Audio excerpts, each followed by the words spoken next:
Being a speed savvy is not just a strategy. It is a way of thinking. If you want to move faster, you need to master your mindset. But more often, we have mindset of competition, which means going ahead of others. That kind of mindset, when you compete with your peer, when you compete with the people in your job, that's only going to take you so far.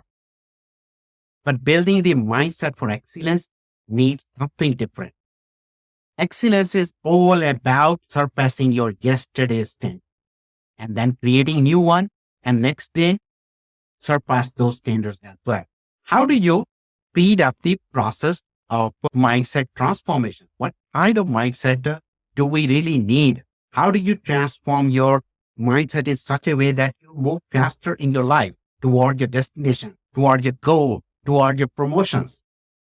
Normally, people don't think speed in context of mindset transformation.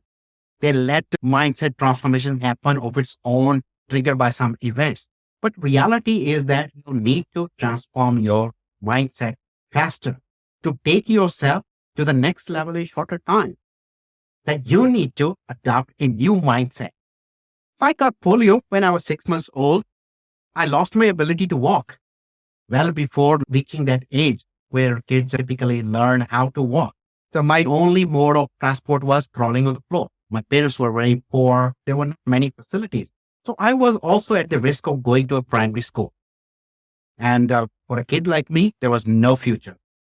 I had no mobility. I mostly was contained in the chair.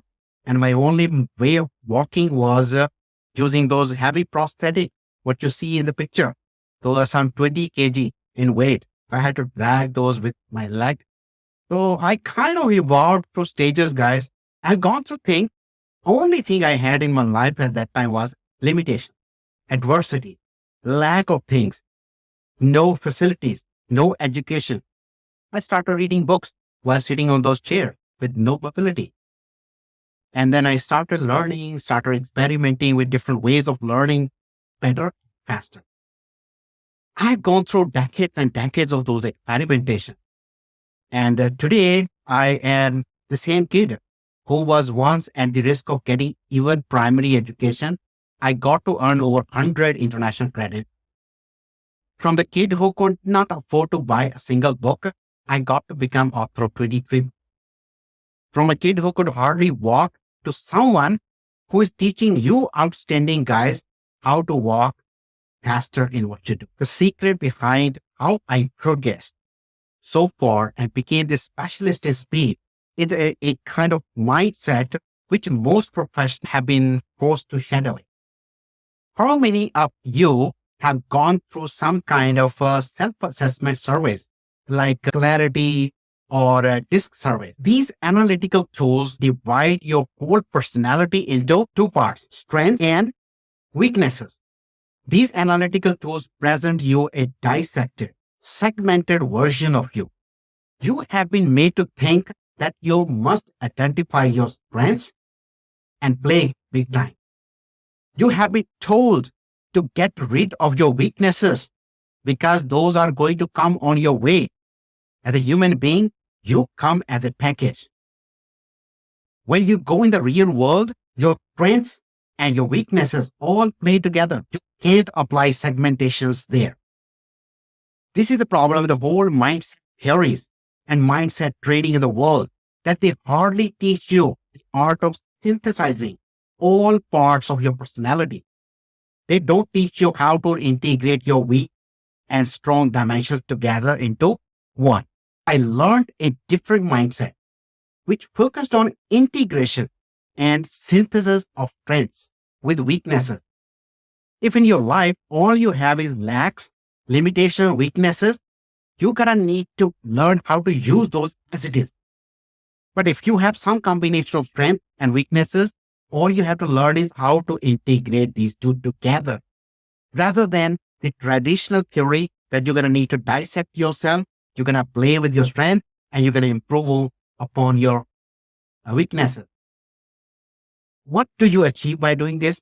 When you integrate all what you have, even if those are 100% limitations or weaknesses, you get a head start because you start leveraging You do not waste your time like other people who are still trying to figure out their ways to use strengths or get rid of their weaknesses. You get a head start by leveraging what you have.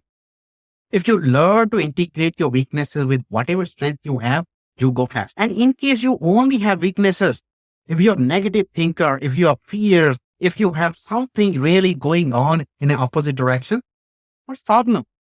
You need to find ways to use those as it is, as opposed to trying to change yourself. I'll give you an example of one of my colleagues. I met that guy in my previous job, and this guy was a negative thinker. Negative thinker in the sense he will find complaints and problems and negativity in any damn thing. You give him the most positive thing out there, he will find some mistake, he'll find some error, he'll find some complaint, he'll find some what is exactly wrong, even with the perfect thing out there. Now, in a traditional sense, what is this? Is it limitation? This guy is going to go for a job, they're not going to take him. And that's what the world has taught us. That if you have those kind of weaknesses where you think negative, those are going to come on your way to success. That guy maintained it. He didn't change it.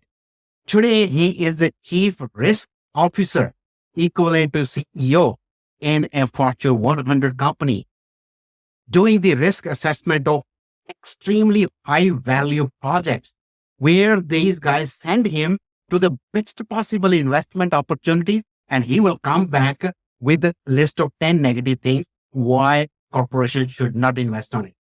You see, guy, how he did? He's still a negative thinking guy, but he used only thing in his life, negative thinking.